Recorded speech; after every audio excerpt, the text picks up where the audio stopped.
Hi అండి అందరికీ. ఇవాళ చెప్పే recipe chicken fried rice. Chicken fried rice ఏ సాసులు వాడకుండా ఇలా చేయండి, చాలా రుచిగా ఉంటుంది. నా వీడియో చూసే ముందు ఒక లైక్ అయితే ఇవ్వండి, ఇంకో కొంతమందికి రీచ్ అవుతుంది.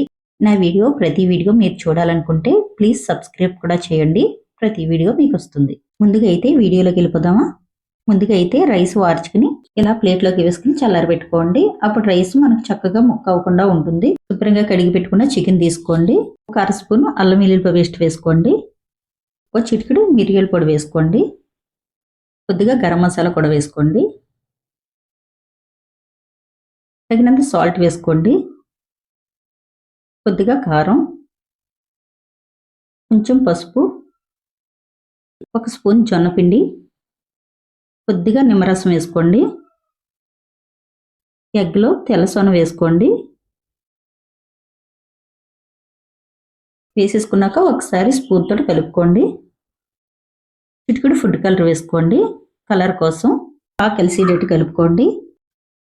బాగా కలిసేటట్టు కలిపేసుకున్నాం కదా. ఇప్పుడు స్టవ్ ఆన్ చేసుకుని స్టవ్ మీద ఒక కడాయి పెట్టుకుని తగినంత ఆయిల్ వేసుకోండి. ఆయిల్ కాగాక ఒక్కో పీస్ కింద స్పూన్ తోటి తీసుకుని వేసుకోండి.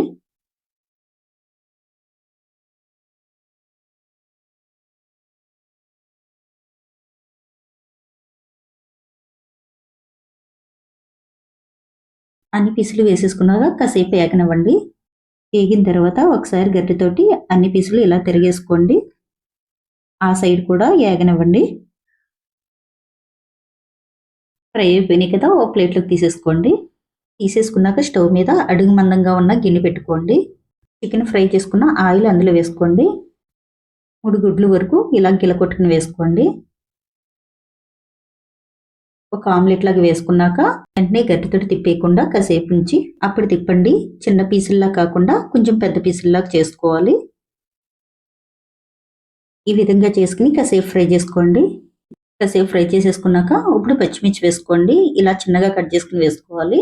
ఫ్రైడ్ రైస్లో పచ్చిమిర్చి ఎక్కువగా వేసి ఎప్పుడైనా చేసారో లేదో ఒకసారి చేసి చూడండి, సూపర్గా ఉంటుంది. క్యారెట్ ముక్కలు, క్యాబేజీ కూడా వేసుకుని హైలో పెట్టుకుని బాగా ఫ్రై చేసుకోండి. తొందరగా ఫ్రై అవడానికి కొద్దిగా సాల్ట్ వేసుకోండి. హైలో పెట్టి కాసేపు ఫ్రై చేసుకోండి. ఫ్రై చేసేసుకున్నాక ఇప్పుడు చికెన్ ముక్కలు వేసుకోండి. పెట్టుకున్న రైస్ కూడా అందులో వేసేసుకోండి. రైస్ వేసుకున్నాక 2-3 సెకండ్లు ఫ్రై చేసుకోండి. ఫ్రైడ్ రైస్ మసాలా అయితే ఇంట్లో తయారు చేసిన మసాలా. ఫ్రైడ్ రైస్ మసాలా ఎలా తయారు చేయాలో వీడియో కూడా పెట్టాను చూడండి. ఒక స్పూను ఫ్రైడ్ రైస్ మసాలా వేసుకోండి. తగినంత సాల్ట్ వేసుకోండి. మంట హైలో పెట్టి చేసుకోండి. ఫ్రైడ్ రైస్ ఎప్పుడు చేసినాను అప్పుడే మనకు రుచిగా ఉంటుంది.